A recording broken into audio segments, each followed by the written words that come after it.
सोच तो यही थी कि जिन बातों के बारे में लोग आपस में बात करते हैं लेकिन जिनसे बात करनी चाहिए उनसे नहीं करते, जिनकी सुननी चाहिए उनकी नहीं सुनते, तो उन्हें एक मंच दिया जाए, एक ऐसा सेफ स्पेस दिया जाए जहां वो आकर खुलकर बात कर सकें। अगर आप कहानी की बात करें, आपकी कहानी पे भी आएँ तो जर्नी इतनी आसान नहीं रही है। अगर आज हम मुंबई में बैठे हैं लेकिन तब बम्बई होता था और 1999 5 जनवरी 17 साल की आपको उम्र। पूरा डिटेल पता है? ईश्वर ने इतना दिया है और जो मैंने चाहा उसे इतना बखूबी दिया है उन्होंने। मैंने अगर इतना चाहा तो इतना दिया है, तो मैं सिर्फ थैंक यू ही कहती हूँ। तो कितनी बड़ी फूडी हैं पहले तो जूही जी, और क्या खाना पसंद करती हैं? चीट मील हो या फिर गिल्टी प्लेजर कह सकते हैं? मुझे तो खाना ही बहुत पसंद है, मैं तो बहुत फूडी हूँ। नमस्कार दोस्तों, आप देख रहे हैं इंडियन न्यूज़ और न्यूज़ एक्स। मैं हूं आपके साथ अंकित चंदेल, और आज हमारे साथ जो गेस्ट हैं वो काफ़ी ज़्यादा खास हैं। तो दो लाइनें उनके लिए कहना चाहूँगा कि जिसकी कीमत आपको याद रह जाए वो होता है अदाकार, लेकिन जिसका आर्ट फॉर्म, जिसका किरदार आपके दिल में बस जाए वो होता है कलाकार। और ऐसे ही कलाकार हमारे साथ आज मौजूद हैं। जूही मैम, बहुत बहुत स्वागत है आपका इंडियन न्यूज़ और न्यूज़ एक्स पे। थैंक यू स्वागत करने के लिए भी और इतने अच्छे शब्द कहने के लिए भी थैंक यू। बिल्कुल मैम, वो आपकी पर्सनैलिटी पे सूट करता है। बट बिना किसी देरी के एक जो नया कंसेप्ट आप लेके आ रही हैं, नया शो लेके आ रही हैं और एक नया अवेयरनेस कैंपेन लेके आ रही हैं, उसके लिए बधाई आपको। हाथ पे गणपति जी बने हैं तो बप्पा जी आ गए हैं, और आपके एक बेहतरीन शो के साथ भी आप वापस आ गए। तो थोड़ा शो के बारे में बताइएगा, क्योंकि जब मैंने भी एक प्रीव्यू जो आपने आज दिखाया हमको और जो एक एहसास दिलाया ऑडियो से ही, क्योंकि वो पहली बार ऐसा हुआ है कि इतने टाइम बाद इस तरह का कुछ आया है। तो शो को लेकर क्या कंसेप्ट था? क्योंकि आजकल लोग जहाँ कॉमर्शियल की तरफ जा रहे हैं या सोचते हैं कि थोड़ा अलग तरह के इस टॉपिक्स, इस तरह के जो टॉपिक्स है उससे बचें, तो आप इस तरह के आवाज़ों को बड़े पर्दे पे लेके आ रहे हैं और एक नेक काम, एक सोशल काम जो है करते हुए नज़र आ रहे हैं। तो क्या कंसेप्ट था शो का बेसिकली स्टार्टिंग में? सोच तो यही थी कि जिन बातों के बारे में लोग आपस में बात करते हैं लेकिन जिनसे बात करनी चाहिए उनसे नहीं करते, जिनकी सुननी चाहिए उनकी नहीं सुनते, तो उन्हें एक मंच दिया जाए, एक ऐसा सेफ स्पेस दिया जाए जहां वो आकर खुलकर बात कर सके। और सिर्फ बात करना नहीं होता, आज अगर आप मेरे साथ ये घटित हुआ ये बात कर भी लेंगे तो आपकी लाइफ में चेंज कैसे आएगा? क्योंकि जो हो चुका है आप उसको तो नहीं बदल सकते, लेकिन हम उन लोगों की ज़िंदगी की बात कर रहे हैं जो उन प्रॉब्लम से आज भी जूझ रहे हैं और उन्हें सोल्यूशन देने की बात कर रहे हैं ताकि उनका जीवन बेहतर हो सके और वो अपनी लाइफ को में सुधार ला सके। So it is a challenge, but a challenge so worth it. बिल्कुल। तो मैम, मेरा अगला सवाल आपसे, जिस तरह टाइटल है कहानी हर घर की, तो आप इस बात से कितने सहमत हैं कि ऐसी कहानियाँ घर में ना हो, सबके घर में जो है सुख शांति हो और इस तरह आपको अवेयरनेस देने ना आना पाए? क्योंकि हम देखते हैं अखबार में, न्यूज़पेपर में पढ़ते हैं, कॉलम्स में छोटी छोटी खबरें आती हैं और लोग पन्ना पलट के आगे बढ़ जाते हैं, और कुछ लोग हैं जो अपनी आवाज़ उठा भी पाते हैं लेकिन कुछ लोगों की आवाज़ भी पहुँच नहीं पाती है। तो इस तरह का माध्यम आप लेके आ रहे हैं जहाँ पर आप बुरे की बात करूँगी भी और उसका समाधान भी वहाँ पे होगा। तो इस चीज़ से क्या आप करेंगे? देखिए, जैसे आपने कहा कि आप क्या चाहती हैं कि इस किस्म की प्रॉब्लम्स लोगों में ख़त्म हो जाएं, तो इस शो का तो पर्पस ही यही है। अगर हम सच में इतना बदलाव ला सके कि हमारी हेल्पलाइन पर प्रॉब्लम के लिए कॉल्स नहीं आ रहे हैं क्योंकि अब प्रॉब्लम्स नहीं हैं, तो इससे बेहतर तो फीलिंग ही नहीं हो सकेगी ना कि जो जड़ थी, जिस जड़ से उखाड़ने की ज़रूरत थी, हमने उसे उखाड़ दिया, तो फिर तो हम पूर्ण रूप से सफल हो गए। सफलता सिर्फ कमर्शियल सफलता नहीं होती है।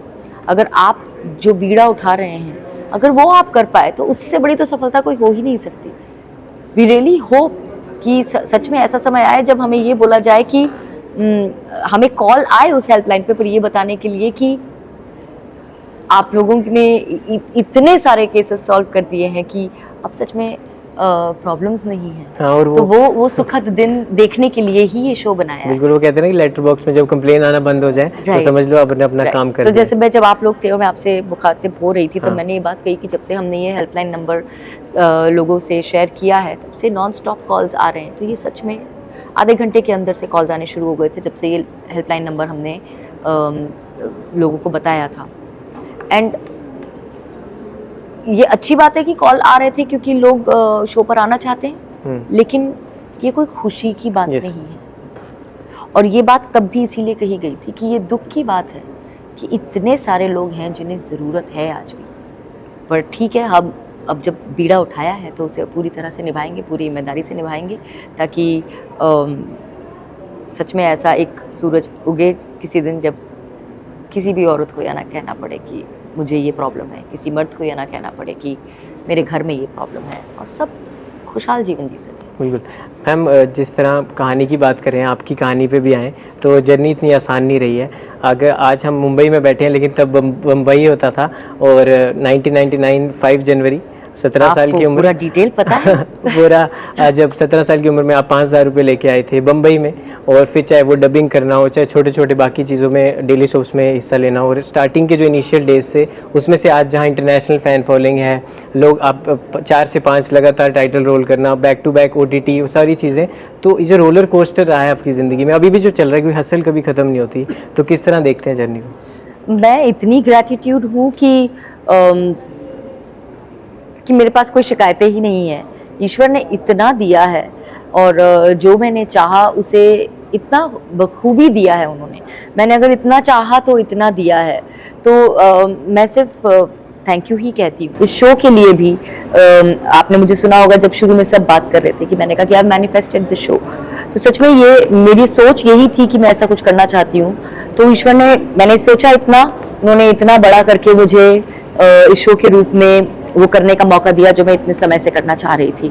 तो जब आपको इतना मिलता है तो आप एक ऐसा रोलर कोस्टर मानते हैं इसे जिसमें लो है ही नहीं, सिर्फ हाइज हैं, क्योंकि अगर कोई लो आया भी तो मैं उसे लो की तरह नहीं देखती, उसे लेसन की तरह देखती हूँ, क्योंकि वो उस हाई के पहले का लेसन था जो आपको एक और ऊंची हाइट पे ले जा सकता है। और उसके साथ साथ आपके पेरेंट्स को समायरा तो है ही हीलिंग के लिए, जो आप बताते हुए सबसे बड़ी हीलर भी हैं। आखिरी 2 सवाल आपसे, जिस तरह अगर मैं बात भी करूँ कुमकुम की, तो मेरे को याद है बचपन की मेमोरी, जब मैं स्कूल से आता है कुछ आता है, मेरे को होता था कार्टून देखना, पर मम्मी देख रही होती थी कुमकुम, तो मैं सोचता कब खत्म हो तो मैं कार्टून देखूँ, वो बोलते नहीं 1:30 बजे भी खत्म होगा तब आपको कार्टून देखने को मिलेगा। तो उस तरह का फैंडम जब होता है, और आपने बताया भी था एक बार कि एक ऐसा फैन इनकाउंटर हुआ था कि वो ब्लाइंड थी बट वो फील करना चाहती थी असली में कुमकुम कैसी दिखती है, तो इस तरह का जब फैंडम आपको जब देखने को मिलता है तो किस तरह अंदर की भावना आती है सामने? जब उस समय ही होता था when I was obviously younger,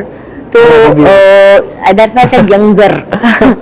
मतलब अब से तो 15 साल पहले की बात अगर मैं करूँ तो I was younger then what I am today. So जब उस समय इस किस्म का प्यार मिलता था तो ओवरवेल्म तब भी होती थी, पर साथ ही साथ एक बहुत ही ऐसी फीलिंग होती थी कि oh wow, thank you God, you given this and all that. But now when I even think of it, I just feel that I must have done something right somewhere in life to get so much love from people जिनको मैं जानती तक नहीं हूँ personally. तो मुझे चुनने के लिए, इस प्यार के लिए मैं इतनी कृतज्ञ हूँ ऊपर वाले की कि मैं एक जीवन कम पड़ेगा उन्हें थैंक यू कहने के लिए। बिल्कुल मैम, लास्ट सवाल आपसे कि हम मुंबई आए हैं बट जो जेन में MP में मिलता है वो मुंबई में नहीं मिलता खाने के लिए, तो कितनी बड़ी फूडी हैं पहले तो जूही जी, और क्या खाना पसंद करती हैं, चीट मील हो या फिर गिल्टी प्लेजर कह सकते हैं? मुझे तो खाना ही बहुत पसंद है, मैं तो बहुत फूडी हूँ, स्वाद जिस चीज़ का अच्छा हो वो खाना पसंद है।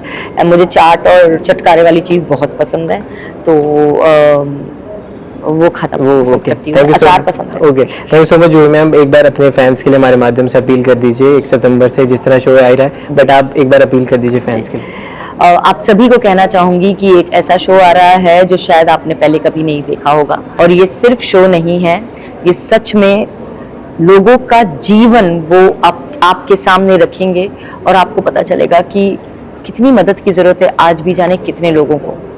जब आप ये शो देखेंगे तब आप इससे इस कदर जुड़ जाएंगे कि शायद आप भी हमारे साथ जुड़ जाएं बदलाव लाने के लिए और एक बेहतर समाज बनाने के लिए, और उसके लिए आपको शो देखना पड़ेगा। तो प्लीज़ 1 सितंबर से शाम 6:30 बजे सोमवार से शुक्रवार आप ZTV पर कहानी हर घर की ज़रूर देखें।